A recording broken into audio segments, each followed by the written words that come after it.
There was a lawyer once. His name was Francis Scott Key.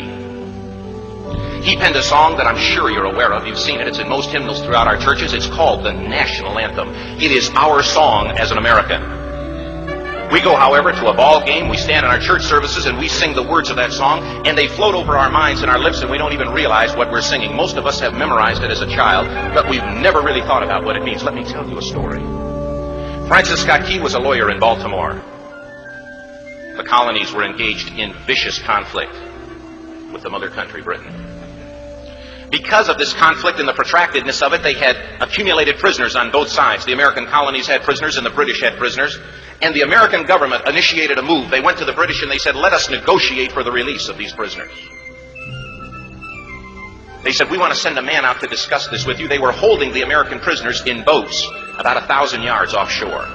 And they said, we want to send a man by the name of Francis Scott Key. He will come out and negotiate to see if we can make a mutual exchange. On the appointed day, in a rowboat, he went out to this boat and he negotiated with the British officials. And they reached a conclusion that men could be exchanged on a one-for-one basis. Francis Scott Key, jubilant with the fact that he'd been successful, went down below in the boats, and what he found was a cargo hold full of humanity, men. And he said, men, I've got news for you tonight. You're free. He said, tonight I have negotiated successfully your return to the colonies. He said, you'll be taken out of this boat, out of this filth, out of your chains. As he went back up on board to arrange for their passage to the shore, the admiral came and he said, we have a slight problem. He said, we will still honor our commitment to release these men, but it'll be merely academic after tonight. It won't matter. And Francis Scott Key said, what do you mean?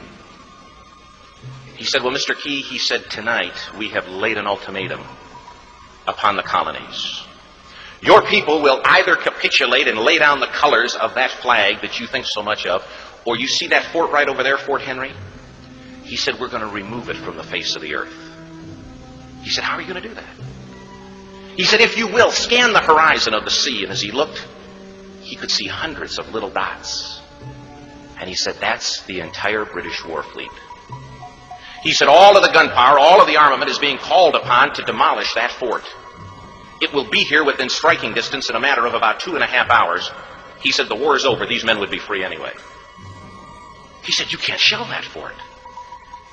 He said, that's a large fort. He said, it's full of women and children. He says, it's predominantly not a military fort. They said, don't worry about it. They said, we've left them a way out. He said, what's that? He said, do you see that flag way up on the rampart? He said, we have told them that if they will lower that flag, the shelling will stop immediately. And we'll know that they've surrendered, and you'll now be under British rule. As twilight began to fall, and as the haze hung over the ocean as it does at sunset, suddenly the British war fleet unleashed. He says the sound was deafening. There were so many guns that there were no reliefs. He said it was absolutely impossible to talk or hear. He said suddenly the sky, although dark, was suddenly lit. And he says from down below, all he could hear the men, the prisoners, saying was, tell us where the flag is. What have they done with the flag? Is the flag still flying over the rampart? Tell us. 1 hour, 2 hours, 3 hours into the shelling. Every time the bomb would explode and it would be close to the flag, they could see the flag in the illuminated red glare of that bomb, and Francis Scott Key would report down to the men below, it's still up. It's not down. The admiral came and he said, your people are insane. He said, what's the matter with them? He said, don't they understand this is an impossible situation? Francis Scott Key said he remembered what George Washington had said. He said the thing that sets the American Christian apart from all other people in the world is he will die on his feet before he'll live on his knees. The admiral said, we have now instructed all of the guns to focus on the rampart to take that flag down. He said, we don't understand something. Our reconnaissance tells us that that flag has been hit directly again and again and again, and yet it's still flying. We don't understand that. But he said, now we're about to bring every gun for the next 3 hours to bear on that point. Francis Scott Key said the barrage was unmerciful. All that he could hear was the men down below praying. The prayer. God, keep that flag flying. where we last saw it. Sunrise came. He said there was a heavy mist hanging over the land, but the rampart was tall enough. There stood the flag, completely nondescript, in shreds.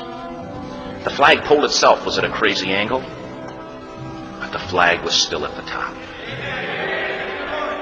Francis Scott Key went aboard and immediately went into Fort Henry to see what had happened. And what he found had happened was that that flagpole and that flag had suffered repetitious direct hits.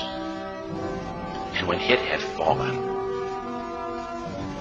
but men, fathers, who knew what it meant for that flag to be on the ground, although knowing that all of the British guns were trained on it, walked over and held it up humanly until they died.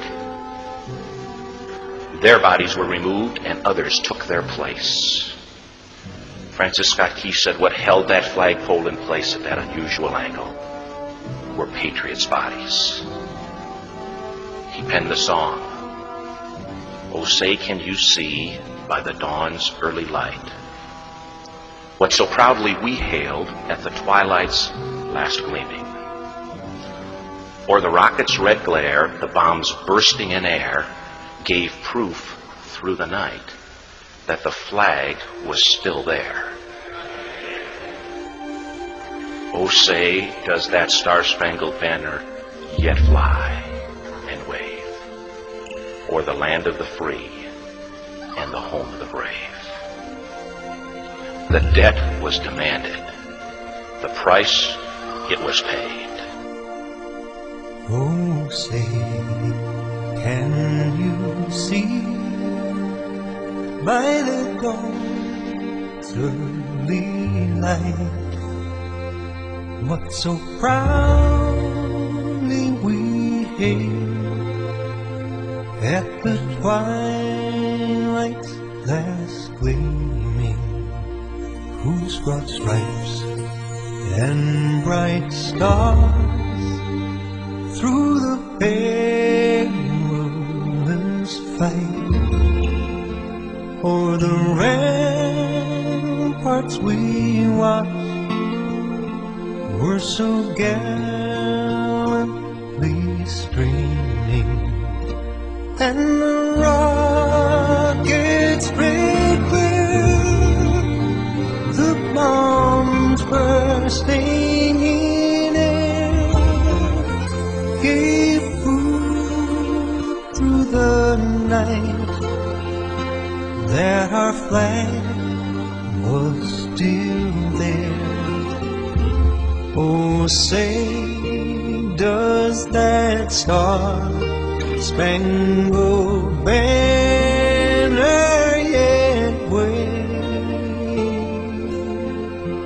o'er the land of the free and the home of the brave? Oh, say, does that star-spangled banner yet wave o'er the land of the free and the home of the brave?